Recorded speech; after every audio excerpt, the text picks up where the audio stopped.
y'all? I don't want to have a long intro today. I want to get right to it because of yesterday's false start. We had a false start yesterday. I had an internet outage here in my area, so I'm like, nah, hell nah. We ain't about to have no choppy, screwed up ass show. So same topic next day. Let me know if the internet is working fine.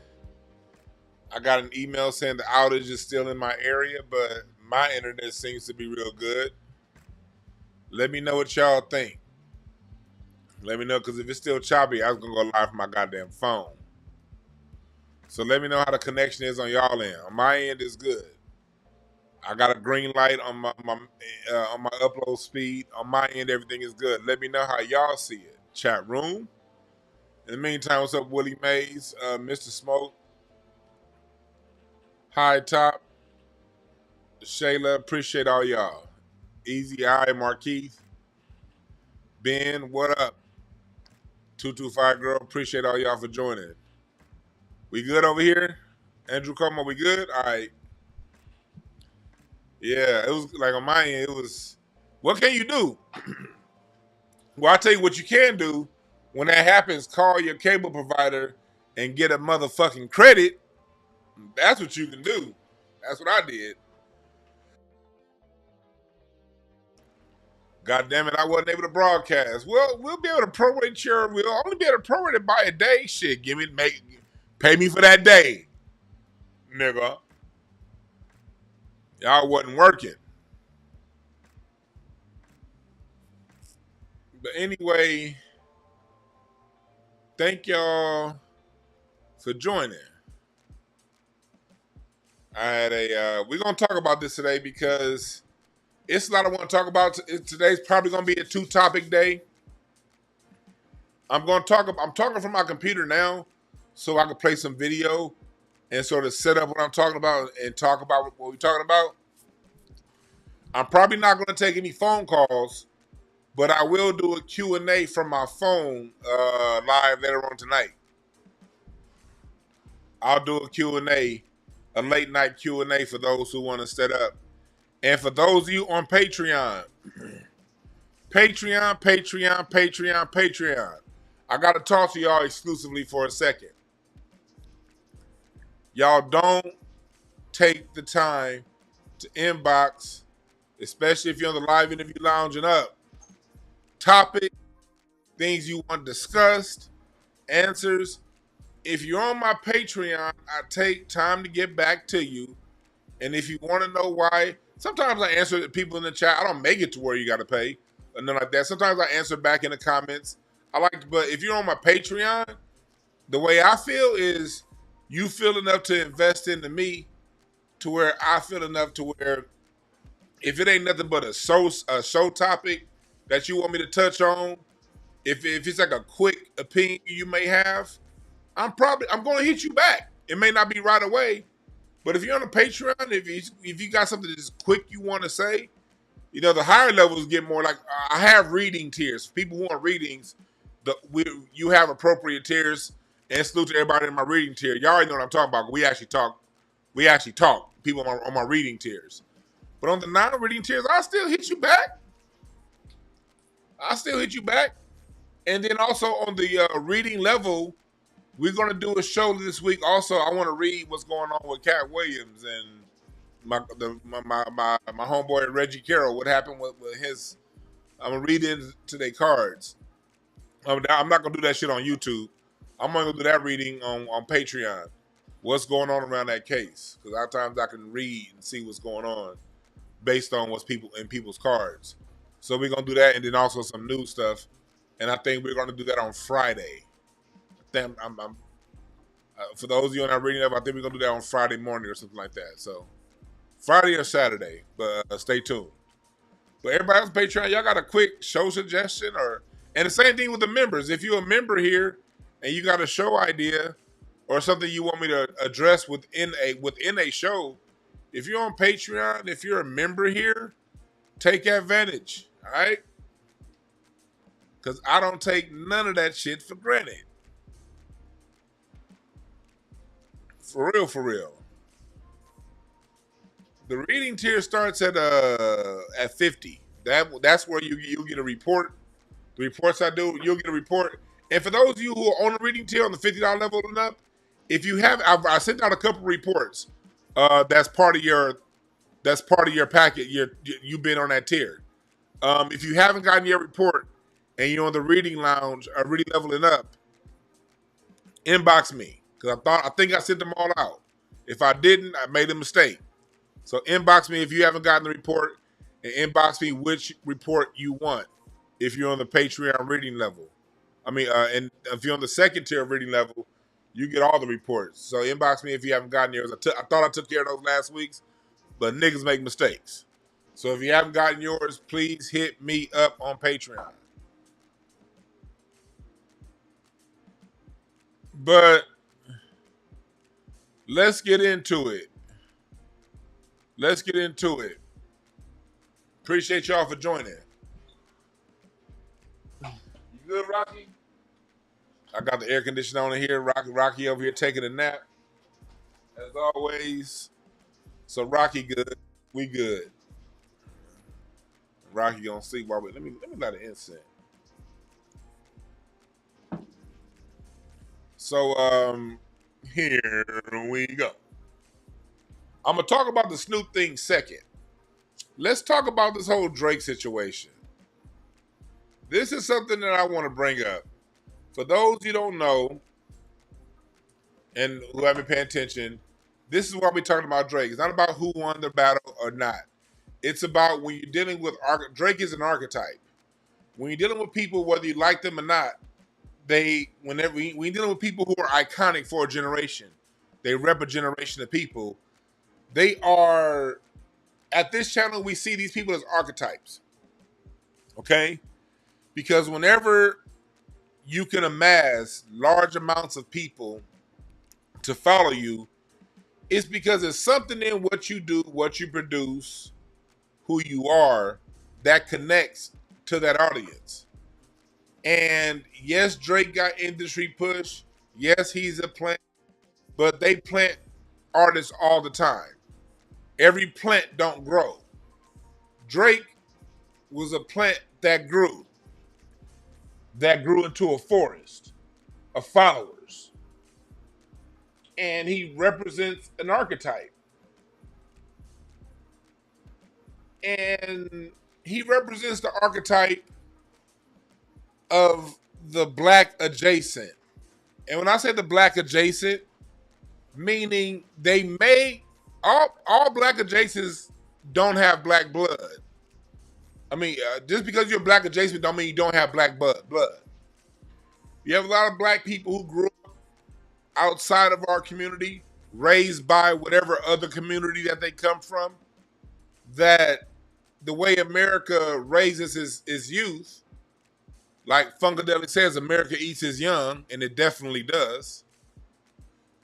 There are types that come out of that environment. And generally, if they're not disconnection, that's why you see people that aren't from the inner city, they always got to act like they from the hood because they feel that being from the hood or being gangster or being tough is what blackness is. It's not an essence that they live every day. And again, this isn't to say everybody. I know some exceptions. My homegirl Kanisha, she a comedian. She opens up for Nate Jackson. Kanisha Webster. She used to go by Kanisha Bus, and she really rejected the ways, in a lot of ways, of that Seattle upbringing, and she truly embraces the black side of her. But even when we had these conversations, she talks about how rare that is amongst her style. Oftentimes, and that's just the way America works. It's survival. Everybody wants to be connected to the winning team. Everybody wants to be on the winning team.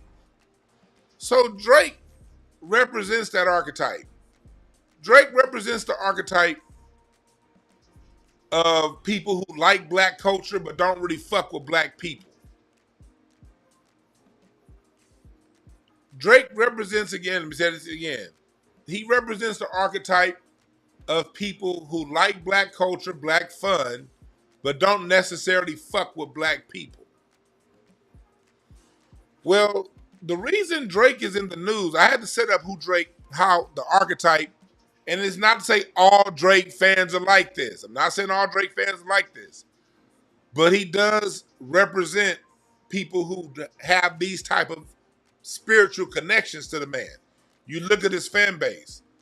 The reason why they not like us hit so hard was because we all knew what Kendrick was saying. So the reason why Drake is in the news is because he really shouldn't be he really should be in the news. The problem is he isn't in the news enough for your mainstream hip hop and your old school hip hop. Drake is in the news now for buying a fake death row chain. Ed keep coming on his face. He's suing Kendrick. Yeah, he's suing UMG, but he's suing because he lost a battle. My question is, the way Drake has been moving, the things that he said about black society, rapping like he's trying to free the slaves, the type of putting on the sexy red archetypes, the slutty side of black culture, the Drake fighting this lawsuit. Why is hip hop silent on this lawsuit? Drake is fundamentally blowing up the essence of what hip hop is, and by extension, black music, and that's the art of competition within the sound. Competition is what made jazz great. It's what made the blues great. It's what made funk great. Battle is representative in all of our forms of music. Battle culture.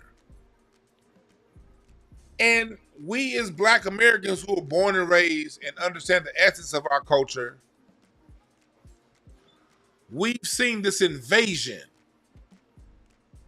of people that we don't have no issues with, but not only did they come into the culture, they got pushed to the top. And we're the ones who helped push them there. Nicki Minaj and Drake. Thank you, Lil Wayne. Thank you, Cash Money. It's always us that push them to the top. Now they're there. Now Drake is there. This lawsuit that he has against UMG about getting his ass beat in a battle can fundamentally change how music is put together, and hip hop is silent. Hip hop media is not talking about this the way they should.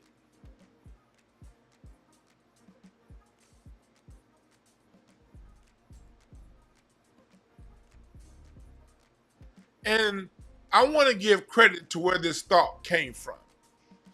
This thought came from Glasses Malone. I'm going to play part of what he said. I saw this clip, and I look at Glasses Malone as a thought leader in hip hop, in the forefront. There's certain people I like to listen to in hip hop. Glasses Malone, Big Gip. I call Big Gip, he's the sage of hip hop. Big Gip is wisdom. I love listening to that man talk. I love his music. Goody Mob is my shit. But I've just gotten more and more into Big Gip's interviews over the last few years. And people like Big Gip, Glasses Malone, these are the people in hip hop that are really putting things into the ethers, into the consciousness that really need to be put out there. Because it's protective of the culture. And it makes us think about what we're consuming and how we moving. And the casual lane will turn around and be like, Well, Glasses Malone didn't sell no records. Well, Big Gipp never went 15 times platinum. Who is he? That's your Drake archetype. On top of the race issue, the Drake archetype is the people, the black Americans and non-black Americans who've been mindlessly, mentally herded into a numbers argument. America teaches a lot of numbers, but don't teach statistics. Motherfuckers that don't know the difference between mean, mode, and median and range, talking about numbers and somehow numbers correlating to the top. Drake represents that archetype. The let's just have fun, why can't I just dance ass niggas? And then they look up, the only job your stupid ass qualified for is security guard because they brought in others to replace your stupid ass while you dancing. So I want to get to this thought that Glasses Malone raised, and then we're going to talk about it a little bit more. It's about the wisdom that's coming out their mouths. Here we go. I saw this thing going on with Rob Markman. And Rob did a content piece. And I guess Drake saw the content piece and he didn't like the content piece. So we kind of started saying something, I guess that was pretty disparaging about Rob Markman, who's a really great journalist. And with all of this craziness going on, like I'm looking at this lawsuit, you know, for like a rap battle. And anybody that's been in hip hop knows it's wrong. You know, everybody that's been in hip hop, even if you grew up listening to the music or half-ass understanding the culture, you understand that that's not right. But to watch media, like I watched another clip with Ice and Joe and shout out to Joe and his podcast. He's been podcasting. He's probably the first person I actually knew podcasting before I even knew what the fuck a podcast was, because we was on the tour bus and he was podcasting. And they were talking about the situation, but they had so many hypotheticals that I knew Joe been in the business long enough to know these things can't even be true. And I'm a big fan of Cameron. Everybody knows Cameron is like, he gave me a feature early in my career. He didn't have to. So that's going to get you a lot of, that nigga is something special. But it's like nobody is really calling this shit out. And I can't figure out why. Like I ain't been able to figure out why none of those. Somebody asked me that on the stream and I couldn't figure out the answer. I could not figure out the answer. Like no matter how hard I tried, I couldn't figure out the answer. I was like, I don't know why they not calling it out. I don't know why they are not calling it out. I don't know why they be like, hey, that's not right. You know, man, like I love Drake but that's not right. And you see, I don't want to play all of this video, but you see where Glasses was going. Shouts out to Joe Budden fan page, Chat Nigga 101 page. I like his page. He always has interesting clips he retweets. Very interesting channel. Go follow that YouTube. I mean that Twitter account. I just retweeted what I just played for you guys. So if you want to go see the full clip. But Glasses asked a great question. Why is everybody so silent? What Drake is doing is coming for people's livelihoods based off of a loss and the way business is conducted. You got people over here, and this would have happened. You got these lanes that'll say, well, the last battle rap I heard, 2 people ended up dead. And let me say something to you simple Simon ass niggas. Tupac and Biggie died 29 years ago. Let me say that again.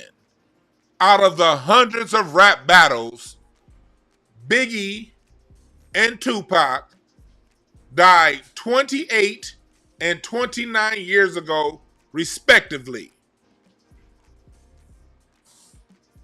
You know how many fucking battles have happened since then? Ain't nobody goddamn died. We done had Luke and Dre still living.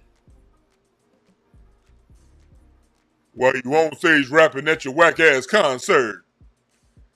It's like, that's one thing about black folks. And on the lower side of us, you tell a nigga a cliche one time, he'll repeat that shit for 60 years. Ain't thought about it twice. You let a white folks come in and say, look what happened now. Yeah, look what happened. Every rap battle, somebody died. You done had people that done been born and died of cancer in the time since Biggie and Tupac died till now. You stupid motherfuckers, let me get on y'all real quick. Well, every battle leads to somebody dying.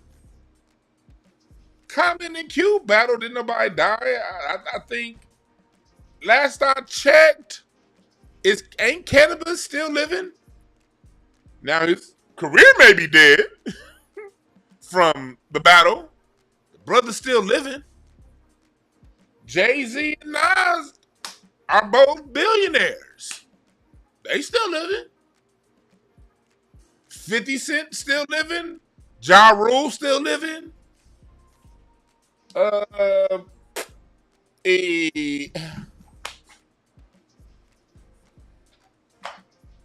Who dead? Nicki Minaj still living. Remy Ma still living.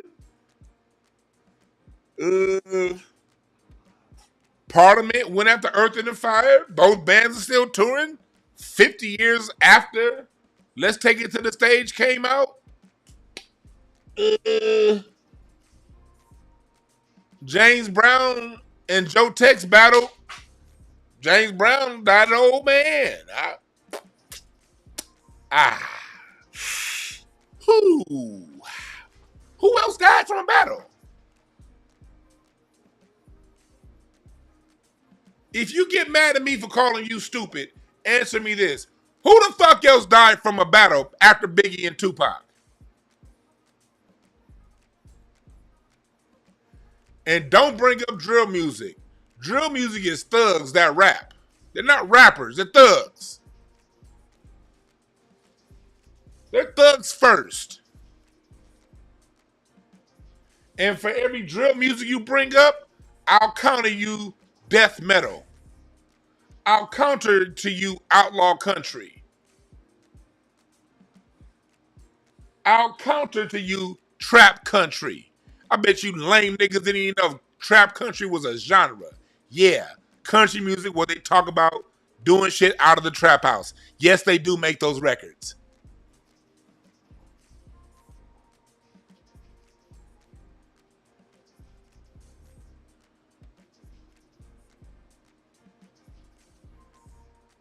Drill is thugs that rap. Question black people. They say we don't hold black folks accountable and we got to be accountable for our actions.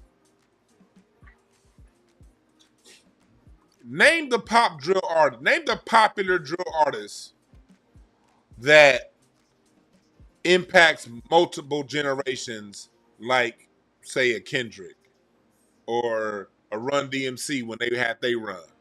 Name the drill artist that's reached Run DMC level.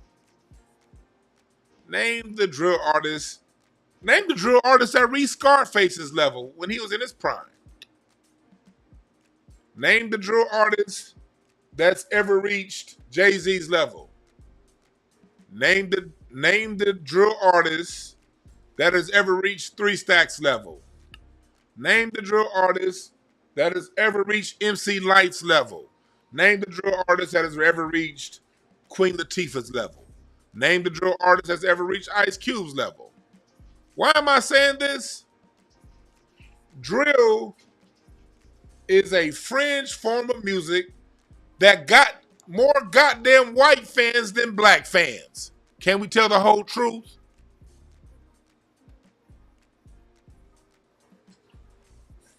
Chief Keef, I know y'all gonna say that he never got to their level. People who were into drill, name the Chief Keef songs or album. Name them.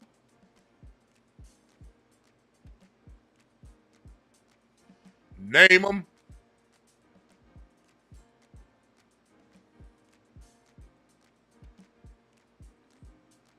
These are fringe artists that are thugs before they're artists. They tell you in their music. These motherfuckers don't write about creative expression. They write about creative killing. So what are they? Killers that do music. You know, you know who else? You know who else? Does Charles Manson get labeled with the rock and roll scene? Do we associate Charles Manson with the rock with the Doors and the Monkees and the Beach Boys and the Eagles? Do we?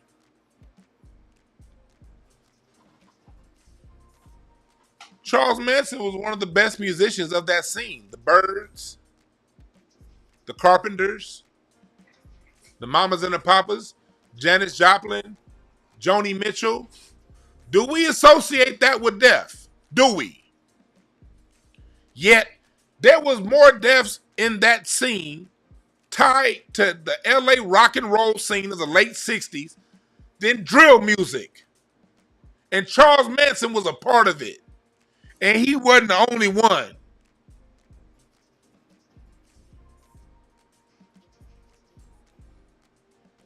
Death even has a soundtrack.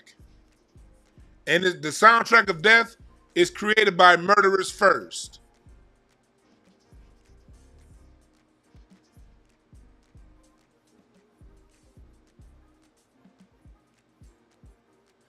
I know black people don't really understand the connection of Charles Manson and late 60s, early 70s rock, but white people do. They know, especially the ones from LA.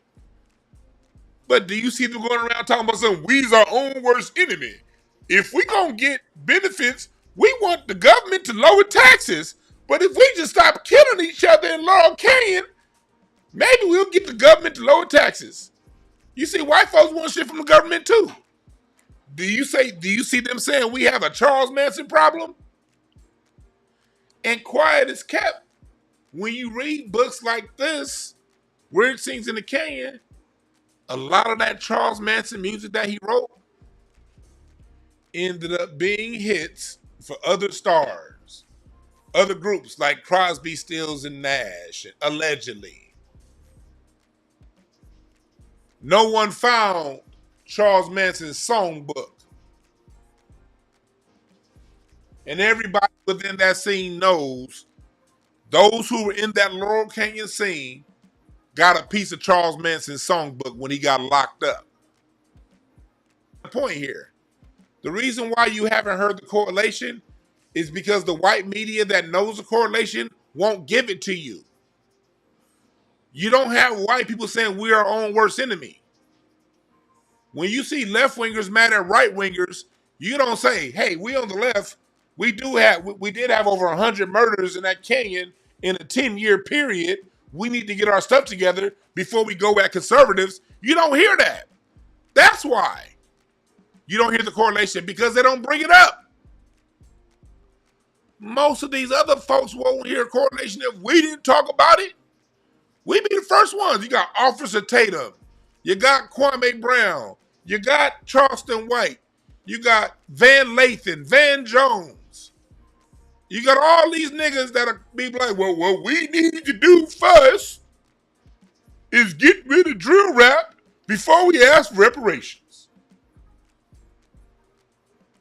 That's the problem. We be the ones bringing it up.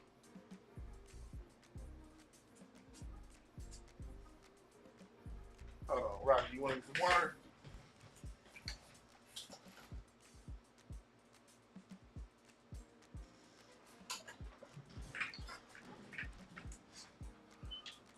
We's our own worst enemy. Instead of understanding that we got a whole bunch of shitty folks and we got good folks. So back to the Glasses Malone part of it. Shouts out to Anchorage, Alaska. Your 24 hours of daylight are coming to an end. Anyway, salute. But back to what Glasses was saying. What Drake is doing right now in hip hop is fundamentally changing a core part of our creative art. And where are the Nores? Where are the major podcasts to call this lame shit out for what it is? Where are the other vets in hip hop that's just saying, "Oh man, Drake, yeah, but Drake has some hits though." Drake's also about to undermine everything for the next generation. And how did it happen? It happened because we brought somebody who's not from the culture in and pushed them to the top like we always do with our shit. Yeah, his dad is Larry Graham's brother. Yeah, his dad. I don't know what the fuck just happened. We back?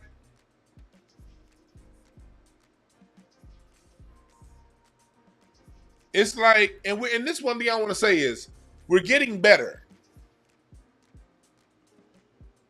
We're learning now. We didn't understand these lessons as recently as 10 years ago. But I do have to say we're getting better. We're getting better. That's the good news. The good news is we're starting to take care of these tethers. Drake just dropped a whole album early this year that nobody's playing this summer. We have for the most part delegitimized Drake. Drake's first two Iceman songs, of course people gonna listen at first because you want to hear what he got. But ain't nobody replaying that shit. You're seeing Cardi B cry and complain that her whack ass Jay-Z remake, whack ass Renee and Angela remake ain't go nowhere.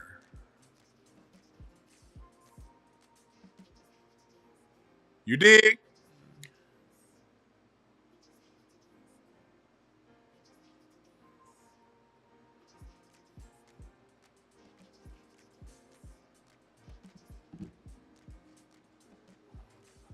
We're starting to see that.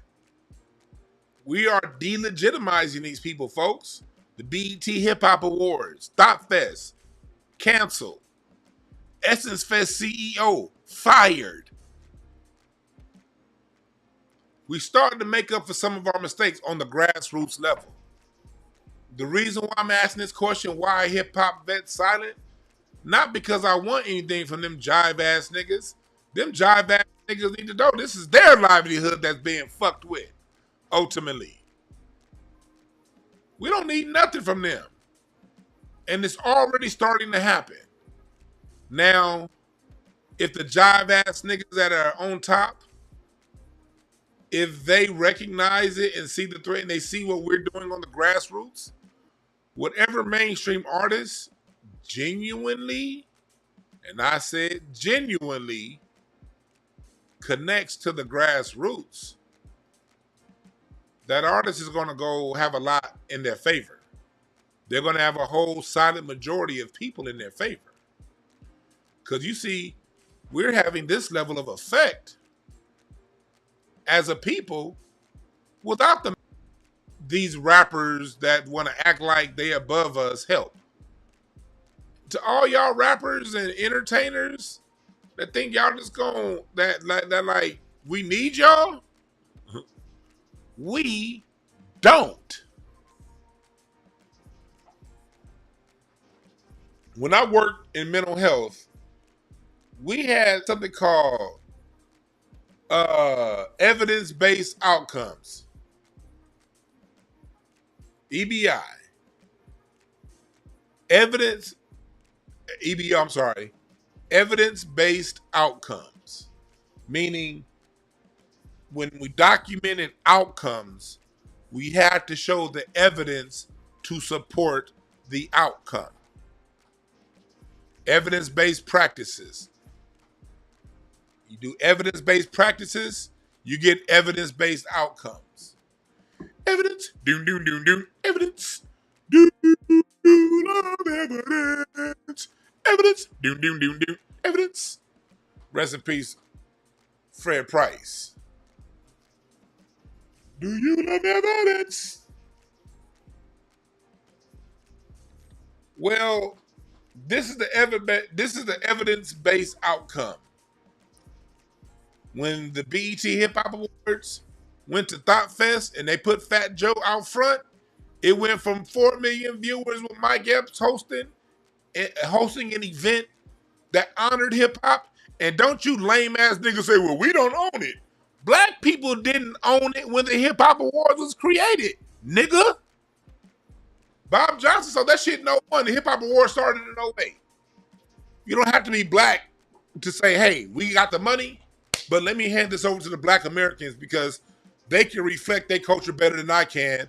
I'm going to let them do their thing, and I'm going to sit back and collect the money. That's what a wise investor would do. But you stupid motherfuckers at the top ain't wise anymore, like y'all was at one point. Y'all said, let's start playing with this shit. And let's make this shit a thought fest because we want the world to think that black people are thoughts. Evidence-based practices, black people. If thought culture was black culture, then why was there such a pushback to the BET Hip Hop Award? And why did the ratings decline? And the regular BET Awards? If thought culture was our culture, why is it that black people saw more of the BET Awards this past year when they brought in Kevin Hart the host and niggas wore tuxedos and shit? Our culture speaks all the time with our attention. We pulled attention. When you see thought culture, that's the evidence that that is a culture that is being imposed on us. It's not ours. If that was reflective of our culture, the views would have reflected it. Okay? If Cardi B was reflective of our culture, she'd be double platinum right now. If Drake was part of the culture and reflective of the culture, some sissy songs for you, that shit would be at the top of the chart still.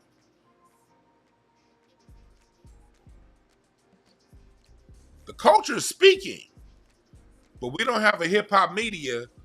We don't have a black media outside of those of us online, a handful of us online, that's going to reflect this. And we got a whole bunch of punk ass superstars that think they too good to connect to the culture. Let me say one more thing to you lame ass niggas with all the platinum records and shit. Michael Jackson, Stevie Wonder, Prince never left the people. Prince was just down at the Sunrose Room earlier this week at Adam Blackerstone's music night. Adam Blackerstone's a bass player that plays R&B and jazz and some of the best music you'd ever hear, but he's not pushed by the mainstream. But he's a savant. He's a genius. And Stevie Wonder showed his respect. It ain't not one nigga in hip-hop that can touch Stevie Wonder musically, even at your sound. Nobody in hip-hop is doing it like Stevie. So who the fuck is you? Michael Jackson, when he was on top, went to interview with Bill Bellamy. Context-wise, Bill Bellamy's role at MTV was reflective of the online media platforms like says Joe Budden or Drink champs. Michael Jackson stayed connected to the streets as close as he could. Michael Jackson was never too good to do the Soul Train Awards. Michael Jackson used to do the Soul Train Awards, y'all. Prince, to the day he died, would still do interviews with Tavis Smiley. Prince went to Tavis Smiley. And I'm sure had Prince lived for this podcast boom that we're in right now, I'm 99% sure Prince would be interviewing with us podcast too. Because he always made sure to reach back to the grassroots. I was watching 5150 yesterday and then talking about when Prince was here in LA, back I think 2011 and 12. Prince did 25 shows at the Forum for $25. The whole upper bowl was $25, 25 shows, because he wanted the black people, to get a chance to experience him at his zenith. Who the fuck is any one of you niggas from Kendrick on down?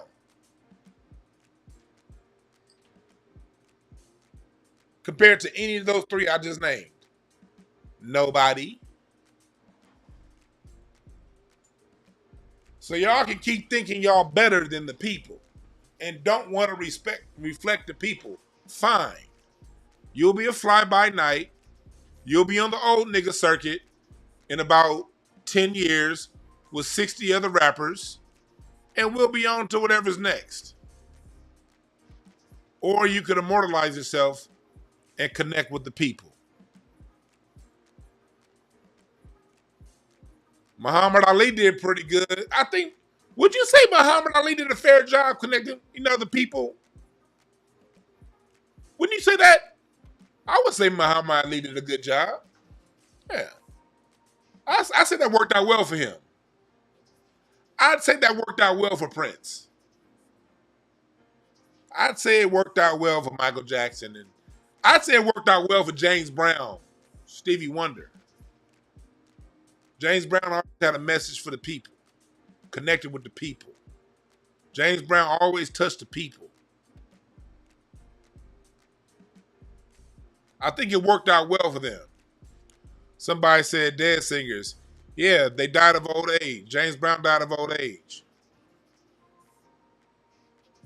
Stevie Wonder still alive.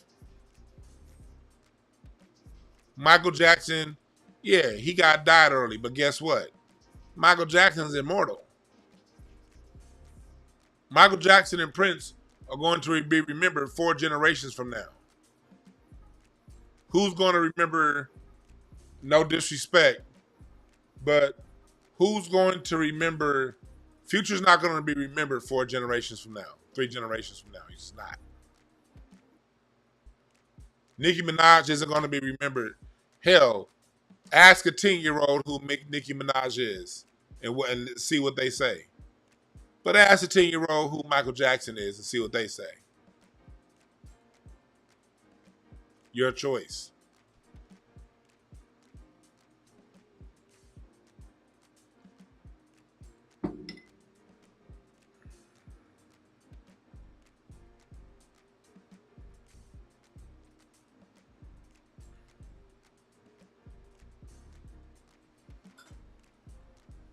We as a people have a certain standard.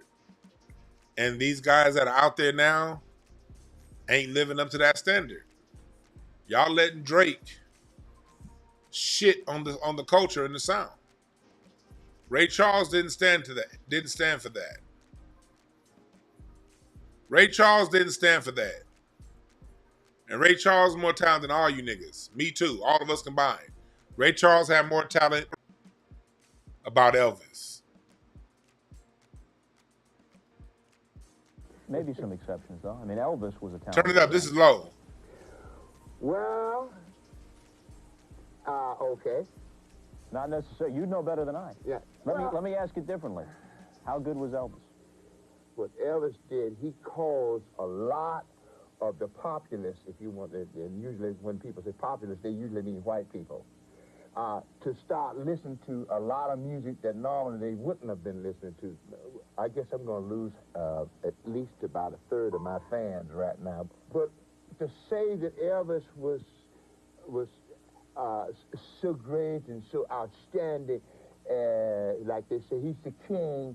I got in trouble because one guy asked me this question, and I said the king of what, and he got mad at me. You see, I don't think.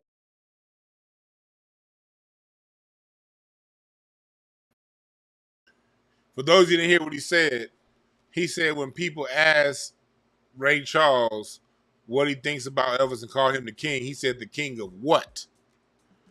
Ray Charles wasn't about to let Elvis be the face of what we created. This is a treat for me. I interviewed one of Elvis's and Ray Charles's. Funny, I haven't released this interview yet on Patreon, but I interviewed Miss Alex Brown. She sang background for Elvis and Ray Charles. She's one of the Raylettes.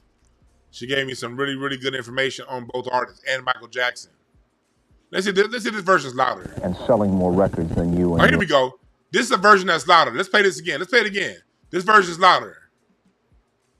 Nobody appreciates more different kinds of music than you. That's obvious.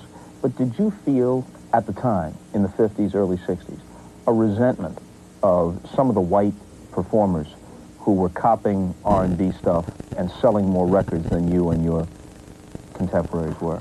I just didn't object to it. I just felt that the music it wasn't that good to care about. Now, that sounds terrible, doesn't it? But I'm being honest with you. Maybe some exceptions, though. I mean, Elvis was a talented guy. Well, okay. Not necessarily. You know better than I. Yeah. Let me ask it differently. How good was Elvis? What Elvis did, he caused a lot of the populace, if you want it, and usually when people say populace, they usually mean white people, to start listening to a lot of music that normally they wouldn't have been listening to. I guess I'm going to lose at least about a third of my fans right now. But to say that Elvis was so great and so outstanding, like they say, he's the king. I got in trouble because one guy asked me this question, and I said the king of what, and he got mad at me. You see, I don't think of Elvis like that because I know too many artists that are far greater than Elvis. I think Elvis person came along at the right time, where he was a white kid that could do rock and roll or rhythm and blues or whatever name you want to call it, and the girls could swoon over him. Now, do y'all not see the connection to Drake? Do we not see the connection to Drake? Came along at the right time and spoke to the right people.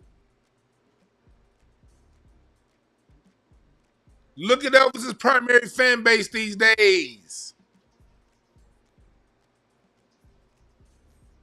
Nat Cole got in trouble in Alabama when the women swooned over him. Got put out of town. Oh, that sounds like what happened to hip hop.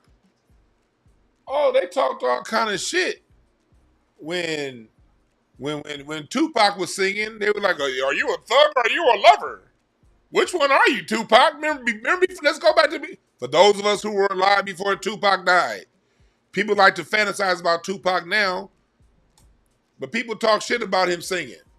They definitely talk shit about Ja Rule singing and blame 50. And I didn't like Ja Rule singing. Me personally, that shit was horrible. I don't like Drake either. But the thing that got Ja Rule in trouble is what makes Drake great, right? Black people have been going out shaking their behind for centuries. What the hell's unusual about them shaking their hips and stuff? And that's all Elvis was doing, was copying that. And he was doing our kind of music. That's all Drake does, is copy what we do. That Canadian motherfucker. That's all he's ever done. He was doing the Willie Mae Thornton, Jailhouse Rock. That's black music. So what the hell am I supposed to get so excited about, man?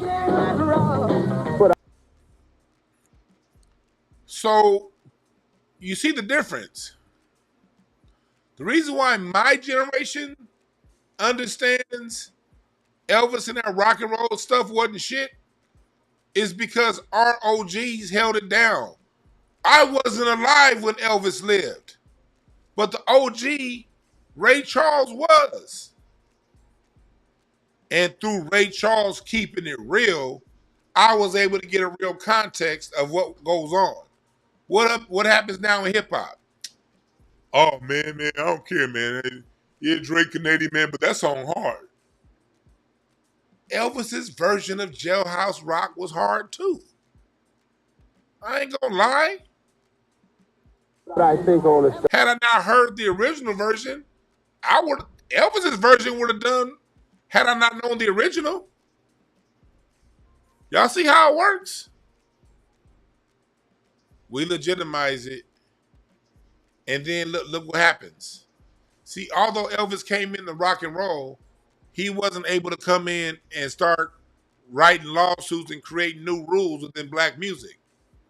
Drake is Elvis, but he's coming in and creating new rules. Yeah, Little Richard used to hold it down. I used to be a kid watching Arsenio Hall. Little Richard is the reason why I know the history of the music, because the OG kept it real. And yes, Little Richard wanted some record. Little Richard knew that might hurt him with white audiences. Little Richard knew that might hurt his concert tour dates, but he did it anyway. To all you lame ass rappers, there was once a time that the culture meant something more to your fucking bullshit ass agenda. He right, O'Brien Tucker Ray would have been talking about Eminem.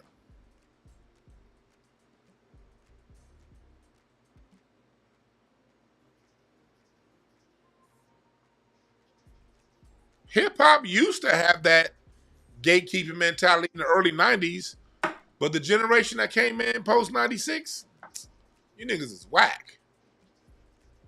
Y'all whack. And I'm saying it because the culture is speaking up. When are y'all?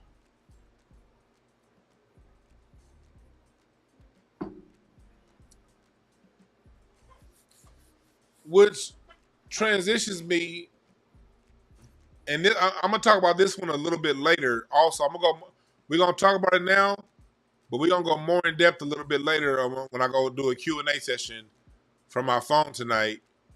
But the Snoop thing, the liberal Negroes are mad at Snoop because Snoop said something very simple that we all think. And Snoop has been someone. I know Snoop is one of the main ones calling out Eminem. But what happened? You had these Van Lathan style Negroes was like, you just jealous of Eminem because he's white. Snoop is one of the few that's been like, well, Eminem don't.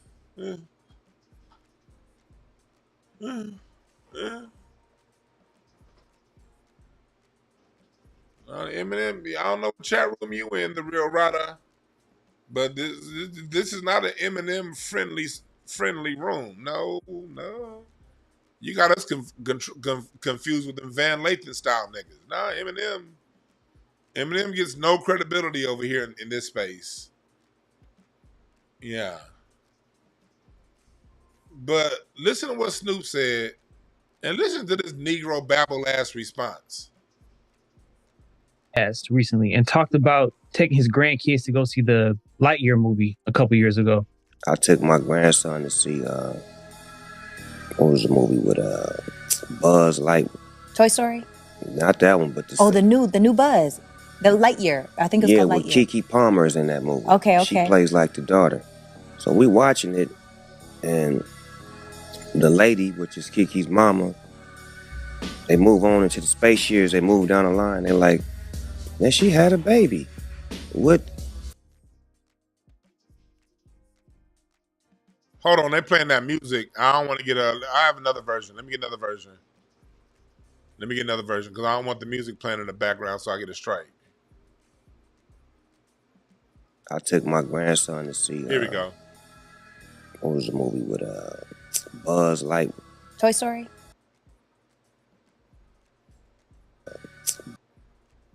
Sorry? Not that one, but the new Buzz, The Lightyear. I think it's called with Lightyear. Keke Palmer's in that movie. Okay. She plays like the daughter. So we watching it, and the lady, which is Kiki's mama, they move on into the space years. They move down the line. They're like, man, she had a baby with a woman. Well, my grandson in the middle of the movie like, Papa Snoop, how she have a baby with a woman? She a woman. Oh, shit. I didn't come in for this shit. I just came to watch the goddamn movie. Hey, man, watch the movie.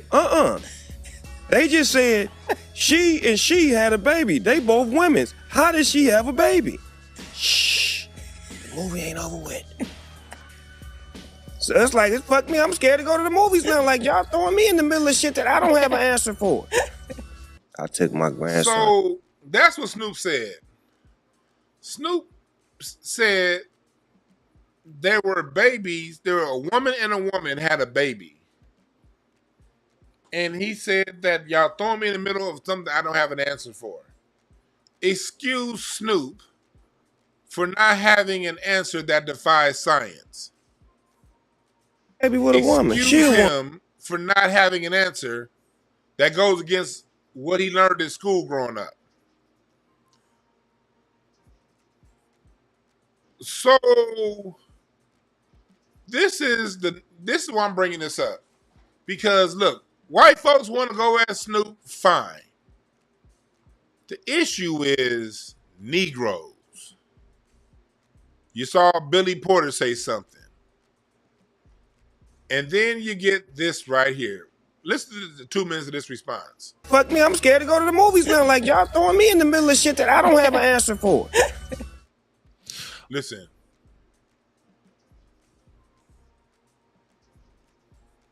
Okay, so a couple of things here. This is another example of why I told you that we should have gone out to see the Lightyear movie in droves, okay? Because this is what happened. The movie came in light, and then it was carte blanche for everybody to like criticize the movie or whatever. Oh, we'll go broke, whatever. Put that to the side. I'm going to do something for the homies, for all of the homies. This is what they do when they get these niggas that we wouldn't even kick it with, for the homies. Who even says for the homies? That's how you know, here comes the finger wagging to black men. And Van Lathan, if you ever see this clip, I'm only responding because you say you're speaking to the homies. Well, I'm the homies, okay? If you let them white folks that pay you feel the need to speak to the homies, well, the homies are going to have responses. So let's go. The older homies. I'm going to tell them two things. One, just so you know, it's your job to explain things to kids. That's your job. So if you don't want to explain things to children, then you should not be around children, because children are going to ask you to explain everything. They're going to ask you to explain oxygen, why the sky is blue, why this, why that. It's kids. So because that's what they're going to do, it's actually your responsibility to develop the language in order to explain things to children. That part is true. We as adults should most definitely be the ones explaining things to children. So watch what he did right there. See, Van Lathan is smarter than, he's a better orator than most people he's going to confront with these type topics. But he ain't ready for a nigga like me. So what they do is the same way charlatan pastors do. A preacher that ain't shit, that's lying to you about a religion, a cult, they're going to start off with something that's true. You know, times are tough, times are hard. You know, you messed up last time, you need to find a way to do it right this time. And all that is very true. Then they say, for 10%, you can find the Lord. Well, the Lord is free, ain't he? So, but it always starts with something that's real. This is real. Adults around children need to be in position to explain things to children, because children are going to have questions. Fact. Now, this is where the come in. And straight black brothers, it's your job to explain sexual diversity and orientation to younger kids. So rather than lament, he said it's our job to explain sexual diversity to younger kids. This is pedophile talk. I said it and I stand on it. I'm not saying you are one, but this is pedophile talk. You shouldn't be explaining no sex to young kids. He didn't say teenagers. He didn't say young adults. He said young kids. Young kids meaning prepubescent, meaning 6 years old. He's saying, let me look. So you, this isn't me talking. Listen to what he said again. It's your job to explain sexual diversity and orientation to younger kids. It's our job to explain sexual diversity to younger kids.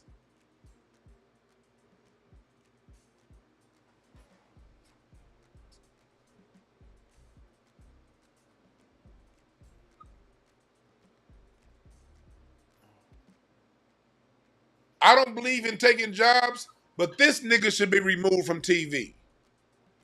I'm dead serious. Younger kids?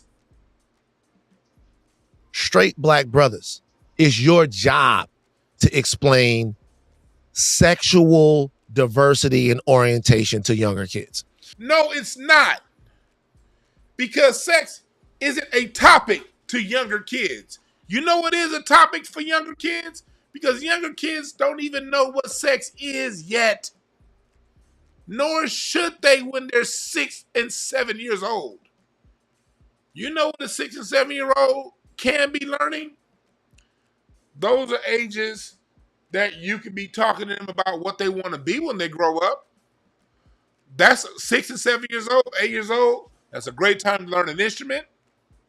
That's a great time. Before 8 is the time that children should be learning other languages. If you're going to teach another language, the best time to teach language to children is before the age of 9.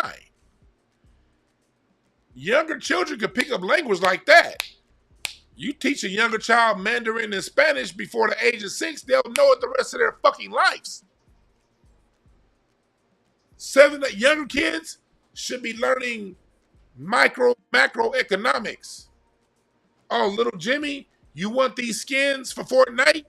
These skins on Fortnite are $10.99 each. And when it's a sale, it's $17.99 for 3 skins.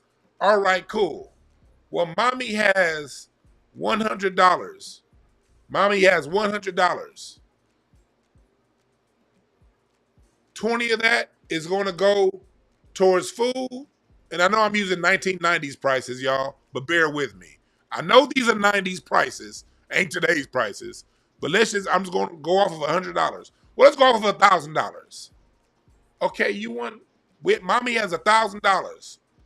Rent, half the rent is, say, $600 of that. Car note is $200 of that. Now, mommy and daddy, or I'm saying, I'll take it back. He said straight black men. Okay, straight black men. Well, daddy got $1,000. Daddy got $600 in rent. Daddy got a $200 a month car note. That leaves how much? What is 1,000 minus 6? What is 10 minus 6? Little Jimmy, 400. What is 400 minus 200? What is 4 minus 2? 2. Add 2 zeros. So now we have $200 left for the rest of this week. Now, between food and gas, daddy's going to require another $150 to get through this week. How much money does that leave left, little Jimmy?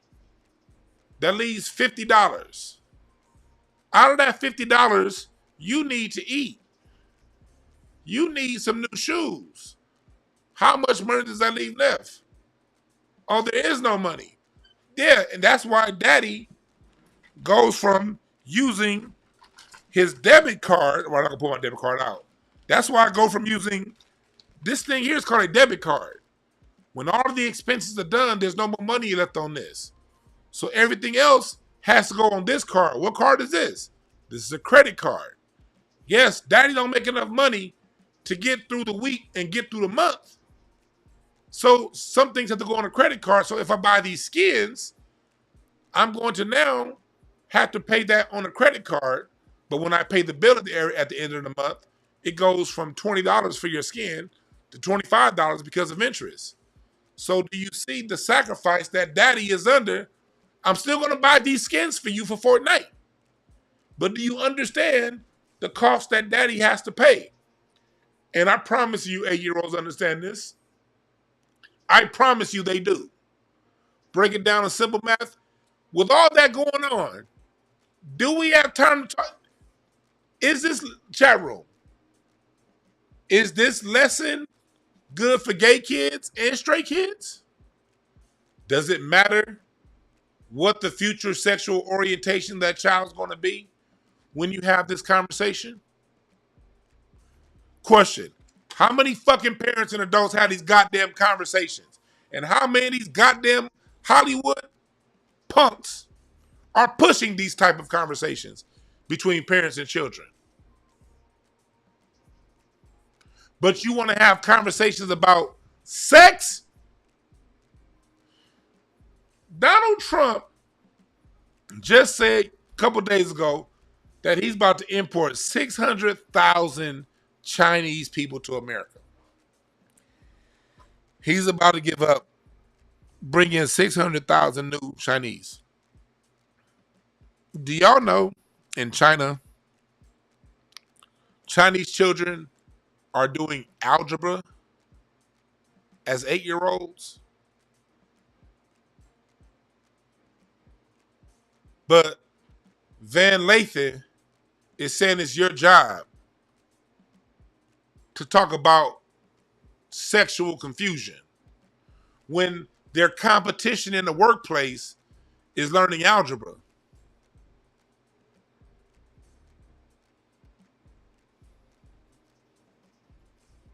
Don't that gay kid need to know this? Okay, you're gay. Fine. Let's go learn algebra. Oh, Jimmy and Bobby got 2 daddies. Fine.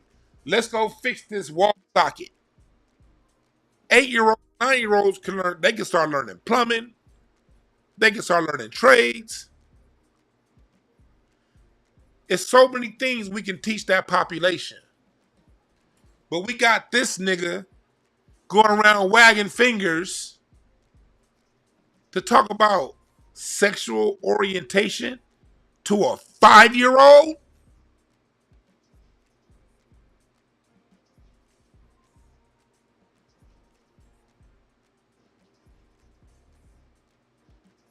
He's talking about doing this to 5-year-olds. At what point do we sit down and say, hold up, nigga? I get y'all want to push your little agendas and yeah, yada, yada, yada. You're talking about doing this to 5-year-olds?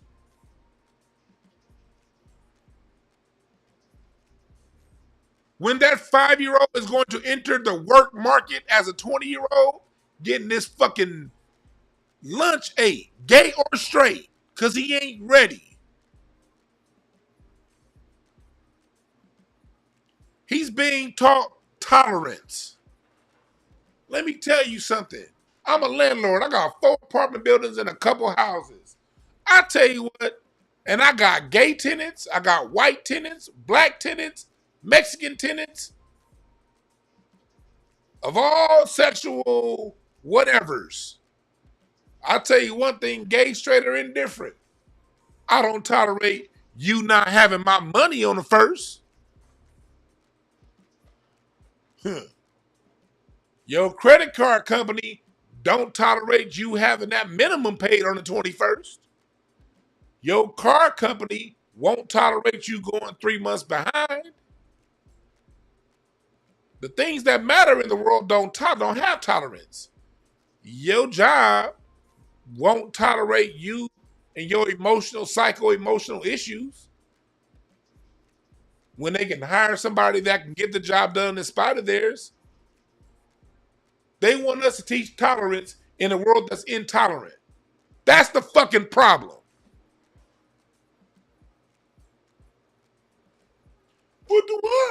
What's wrong with teaching tolerance? The world don't give a fuck, and people ain't gonna like you. Get over it. Love yourself. Hug yourself. Only acceptance you need is self-acceptance. You don't need nobody to the. That's why I tell kids. I told my gay kids that too, because I love my gay kids the same way I love my straight kids back when I used to work with kids. Love yourself. Accept your own lifestyle.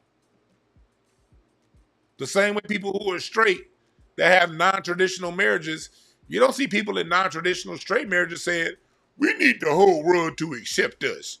I like have an open marriage and 15 wives. You don't see them saying you need to accept us. No, they got them 15 wives, and the rest of the world calls them weird. And y'all don't go around saying we need to accept them. So what? That man has 8 wives. He's opening his sexual identity, and we need to have tolerance. Nobody does that. Nobody tolerates a woman that's married and she has 4 or 5 other dicks she's sucking at the same time. Ladies, holler if you hear me. Is there a movement to tolerate women that got 17 dicks they sucking at one time? Do you expect the world to accept you?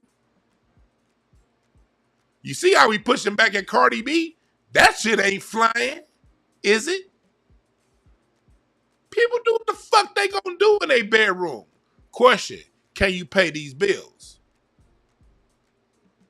Because the world only tolerates people who can pay their bills and pay their way.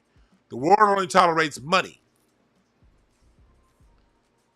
They'll have a pride fest for you today and evict your dumb ass tomorrow if you didn't have the rent. The world is not tolerant.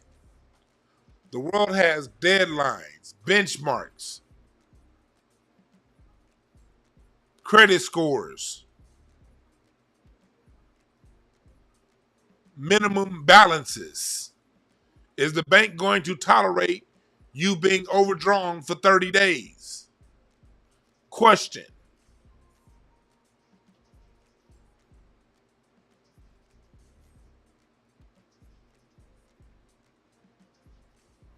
So while you teaching tolerance and not teaching skills, our gay children and our straight children are suffering. Adults, I should say. Because the children are going to go into adults one day. And gay or straight, they're going to be faced with the same bullshit.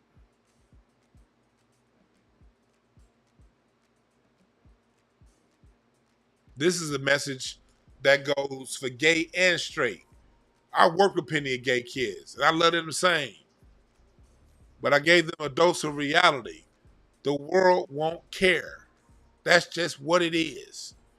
And the caring that they do on TV it's fake. It's fake. The caring is for a TV commercial, it's for a movie, it's for a video. But first of the month, rent is due. What you gonna do?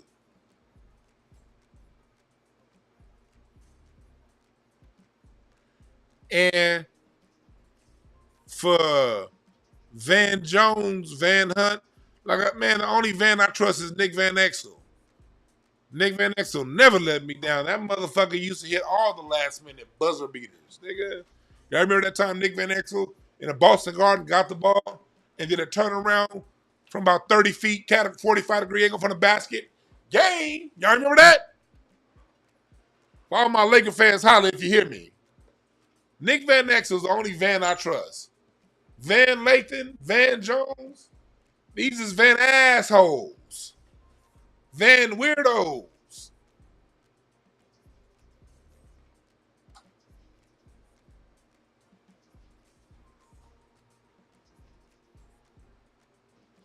So rather than lament the fact that that's your job, learn how to do it. Very simple. Uncle Van, how can two women have a kid? Well, they either adopted the kid or one woman was inseminated and then they have the kid. The most important thing is, younger brother, is that now he said either they adopted the kid or one woman was inseminated. What's the next question? What is insemination? Why do I have to have that conversation with a 5-year-old? 14, something different. 18, something different. 16, 5. You should not have to have that question, that conversation as a 5-year-old. Okay, and let's just say we do have that conversation. What's up, Major? Let's go back. Let me answer these questions for him because I'm good at explaining things to kids. Let's go. And lament the fact that that's your job, learn how to do it. Very simple. Uncle Van, how can two women have a kid? Well, they either adopted the kid or one woman was inseminated and then. How can two women have kids? And just say a kid is asking me, we watched that movie, we watched the Buzz Lightyear movie, and one of my nieces is going to me say, Dewan, Uncle, how could that happen? You know my answer? Well, niece, nephew, daughter, grandchild, media is propaganda. Let's sit down and watch. You want to sit with me? Let's look up the word propaganda. And I would take that child and I would say, hey,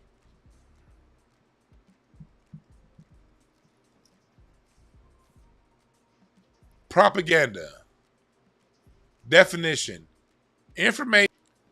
And I've had this conversation. I know you can have this conversation because I've had this conversation with hundreds of children. I promise you. I've had this conversation with hundreds of children. It works. And I've had this conversation as young as 6 and 7 years old, okay? Well, I say, little Jimmy, every TV show you watch, every commercial you watch, anything that comes to that TV or that computer is propaganda. And what propaganda does is it teaches people there's good propaganda, there's negative propaganda. There's good, like anything else, there's good and there's bad. Now, for them to put anything of a sexual nature in a movie catered towards your age group is negative propaganda. Okay, Jimmy? This is Disney, and Disney was a man that his mother died, and he generally don't have mothers in the films. Usually the child is usually missing one parent in a Disney film, and the one time they want to put two parents in the film is two women. It's because Disney's been behind a lot of propaganda, and propaganda influences why adults are so stupid. The reason why we have hate in this world, little Jimmy, is because of propaganda. The reason why people see things the way they see things is because of propaganda. I know you're too young to fully understand what I'm saying right now, but as we go to the movies, and every time we go to the movies, we're going to break down what we saw. Because every movie you watch is teaching you a lesson. And in today's propaganda, the propaganda is for you to accept people of all varying natures. And little Jimmy, I'm not against you accepting people of all natures. You should. You should most definitely be kind to anyone and everyone, no matter what their gender is. No doubt. But little Jimmy, you're too young to be worried about that right now.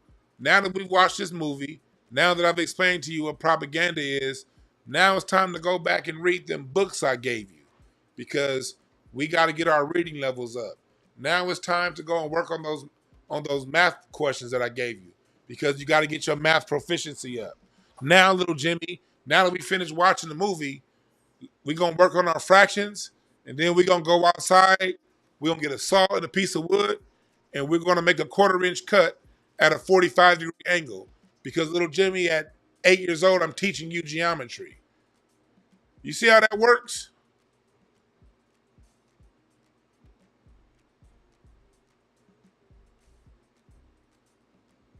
I would say my point of view would be to use this bullshit that y'all see in the media as teaching moments. And I've done this shit for years.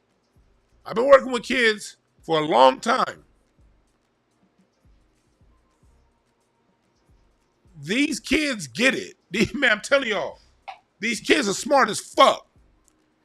And if you're under the age of 30, if you're under the age of 32, you're the generation I was telling this to you when you were 12. If you're under 32, I was the one telling you this when you were 12, when you were 17. As a matter of fact, one of the parents that I used to work with, I saw her at the Hollywood Bowl last week.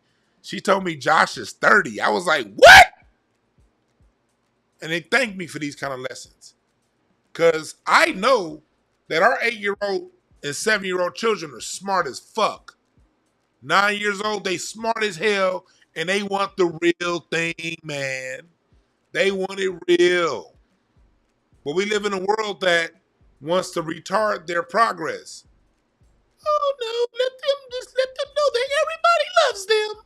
Everybody's accepting, and everybody's going to come together in kumbaya.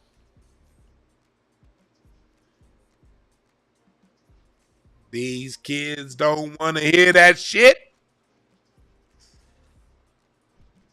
Tell them to most definitely be respectful and loving to everybody, no matter what their sexual orientation is.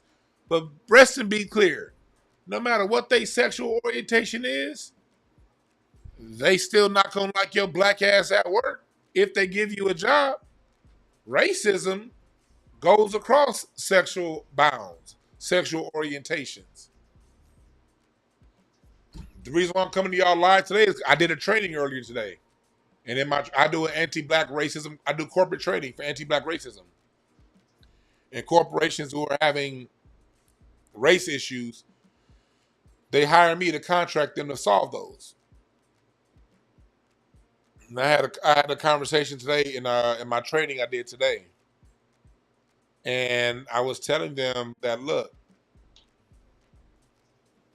the issue was the black people in the job, they're getting questioned and they're facing discrimination from the LGBTQ group and from the Latino Coalition group and for the AAPI.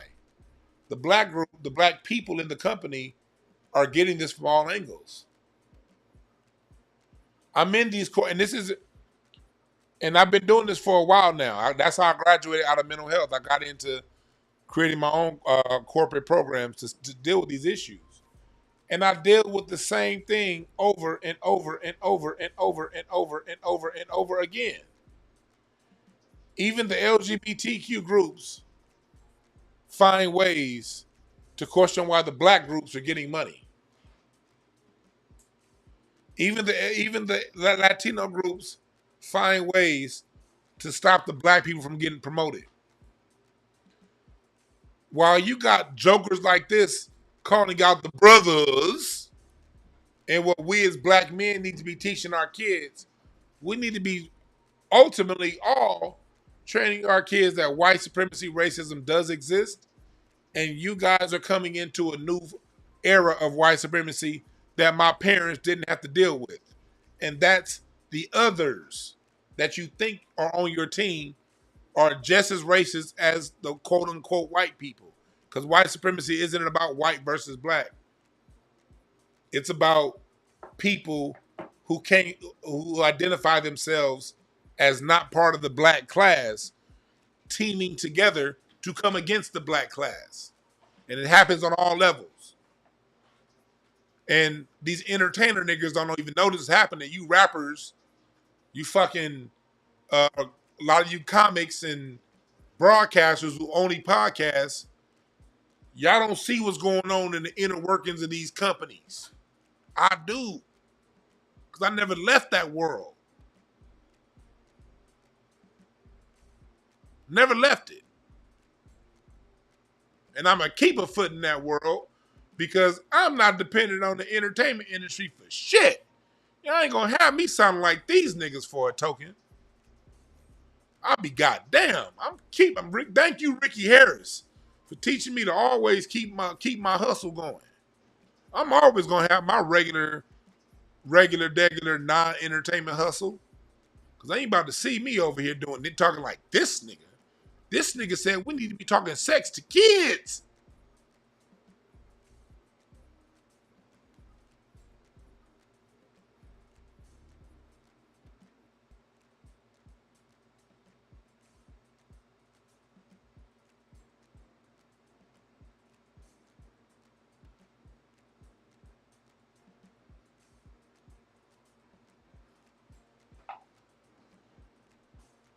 Tired of these niggas coming around wanting to preach to us for white people.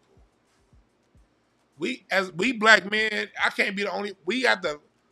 I see Great Black Shark in here. We got to speak up. These niggas, these are the ones we have to deal with. We've been dealing with tethers fine, cool. You see what's happening with Cardi B. You see what's happening with tether hip hop. The shit's crumbling. Now it's time to deal with us.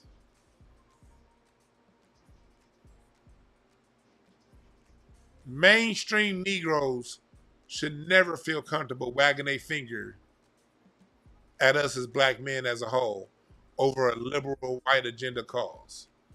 They should never feel this comfortable to do this. Now, I know that these people want white approval more than they want water. And I know a lot of online black podcasts and black YouTube shows, they're not going to say it. They may get mad for a little bit, but they ultimately want the position that he's in. Or they think that someone like him or Charlamagne the God can change their life forever. And they're not going to say certain things because you want to get brought in.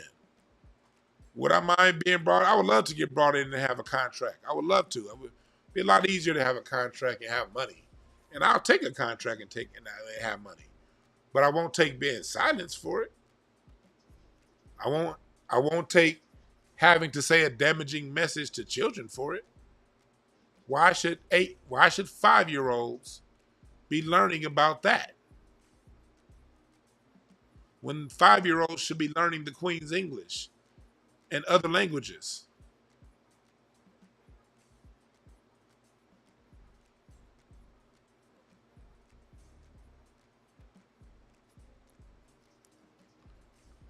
We have an IEP issue in Black America where black boys are getting put into these non-public schools. Black boys are being put into special education and brains are being rotted away and being miseducated. And we don't ever talk about that.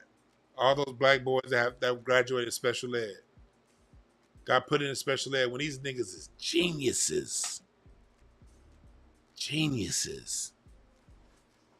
The mental health system don't want to give therapy. They want to give pills. Part of the reason why I left doing mental health.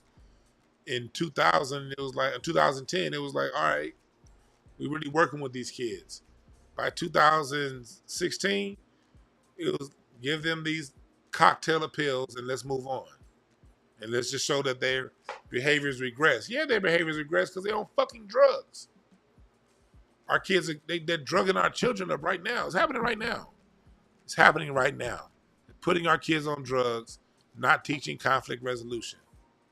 What happens when you're drugged up, don't understand conflict resolution, lose your insurance, lose your drugs, and then 16 people get shot up at a party, or 5 people get shot up over the weekend? What y'all gonna say? Them same niggas are gonna be like, see, it's a problem in the black community. This is why we got too much black on black crime. These little YNs are crazy. I love the YNs. If you're a YN, I love you. I know a lot of y'all niggas do act crazy, but I also understand there's a whole bunch of punk ass adults that watched you take medicine to deal with your behavior and didn't teach you shit. The adults were too concerned about, well, if Devontae's gay, we should let him be gay. No, we need to be teaching Devontae how to turn $1 into $2. And asking why Devontae's in the special ed class. And asking why is Devontae shaking his leg? And why is he bored? What's his interest?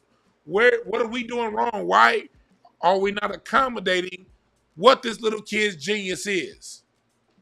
And if you have an IEP, you can use that IEP to put that kid in things in schools that can cultivate their genius.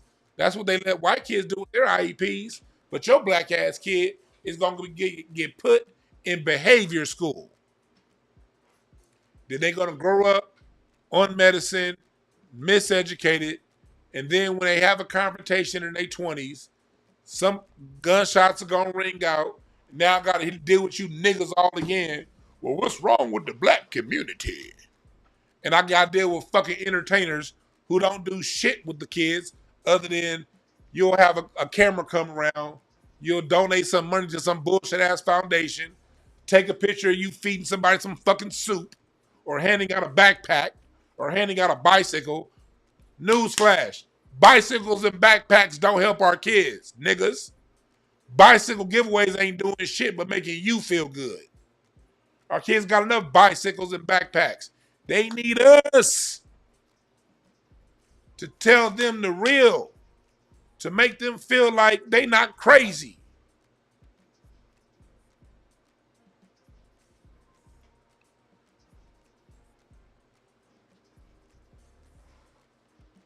That's what the fuck they need.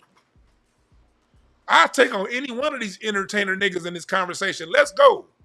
Anybody from the LGBTQ community, anybody from the Negro Boule community, any of your black college folks, Divine Nine niggas that like pushing this shit, frat boys, girls, let's talk. I'm raising a real nigga over here, a real one that knows what's going on, and he gonna have to deal with the backlash of punk ass parents talking about something. Don't tell him math. Don't teach him math. Let's teach him how to put a dick in the ass. Fuck y'all. And I got hundreds of kids that can vouch for me. Well, they're adults now. Shit, I don't think any of my kids. Well, and I'm back in it. I work with, but I just started back working with kids this year.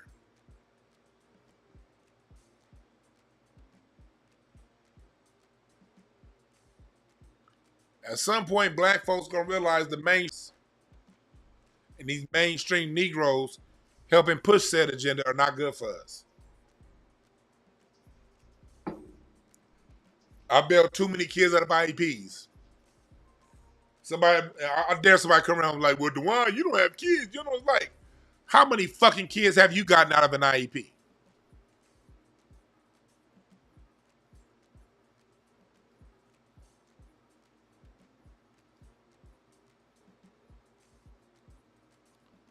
How many kids have you rescued from education hell and put them on the right path? I'll wait. Being in that school system, I saw exactly where our kids are being targeted, and it ain't over their sexual proclivities. It ain't there.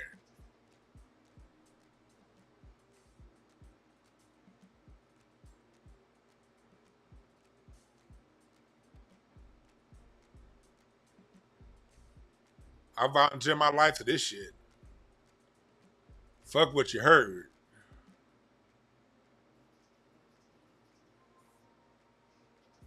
But I'm about to get up out of here. We're having a whole bunch of connection issues. We're going to talk about this a little bit more in depth tonight from a Q&A from the phone. So I'll be taking y'all questions. I appreciate the super chat. blow that up. Jacoby said when I was young, my mom said I wanted to read newspapers in books when I started in public school system. I lived in Portland. I was put onto SCLCA and you put on medication. Yeah. You know, Jacoby, do you know why you wanted to read books? I mean, read newspapers? It's because you wanted to know what was real. That's why you wanted to read newspapers. I was the same way. I was dyslexic. They wanted to put me in special education because of my reading. When I found when I read the newspapers, I was fine. But when I read they shit, it just didn't want to read it. And I read that. And then luckily I had a tutor at this place called Crenshaw Conservatory. They were a tutoring place in South Central LA back. It was called Crenshaw Conservatory. They were my tutors when I was in the 3rd grade. And in 4th grade, when they put that newspaper in front of me and saw how I read, they're like, oh no, DeJuan doesn't have a reading issue. He has an engagement issue. There's so many ways to solve these babies' problems. So many ways. You replace bad behavior with something that interests these boys and these girls, and they will respond every fucking time. But y'all don't want to invest in these kids. Y'all just want to hand out backpacks. Appreciate the Cash App, James. T-Mac, appreciate the Cash App. That's the issue. Y'all want to hand out backpacks and hand out some toys on Christmas and some turkeys on Thanksgiving and think you did something. That's a hustle. Turkeys, backpacks, bikes is a fucking hustle. It's a hustle. You want to help these kids? Find out what interests them. And you'll solve the rest of their behavior issues. Well, that's half of it. The other half is you gotta love them.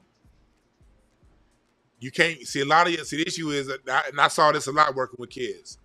A lot of y'all parents be on your fucking phone all goddamn day, doing all kind of other shit, not paying your kids no goddamn attention, and then you want to turn around and the father play the kid against the mother play the kid against the father, and y'all play these manipulation games behind closed doors. I've been behind too many fucking closed doors to be fooled. A lot of y'all be bullshitting behind closed doors, and you don't want to really engage these kids. So these kids are left to their own devices. They're left to be raised by the internet. They're left to be raised by Cardi B. They're left to be raised by the movies. And then these motherfuckers turn 12 and 13, and they start acting out, and they start deviating, and you like, what's wrong? I gave them all the shoes they wanted. I gave them all the money they want. They never went to school, bro. They dressed good. Yeah, nigga, because that kid needed you. Don't hide behind giving your kids the best clothes and putting money in their pocket. That ain't what they needed, homie. They need your attention. And until adults are ready to have that conversation about giving your full-on attention, investing into your baby's lives, and then those of us who don't have children, when we do decide, or if you're not working with our kids, when we decide, even though I don't have kids, these kids are still part of my community. These kids are going to be the ones when I'm old, they're going to be the ones voting and working when I'm too old to work. While I'm working and hustling right now, these are the ones that could be possibly breaking in my cars. So even though I don't have a kid, it's still my duty as a black man to give to those who do.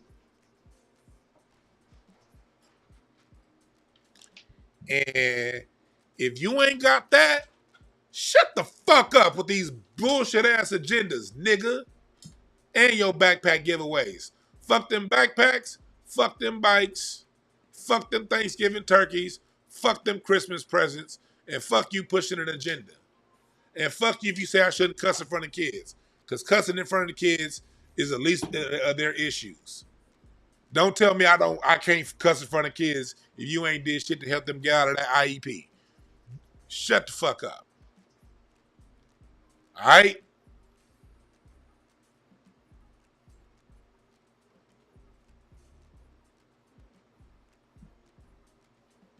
We'll holler at y'all later on. I appreciate y'all for listening.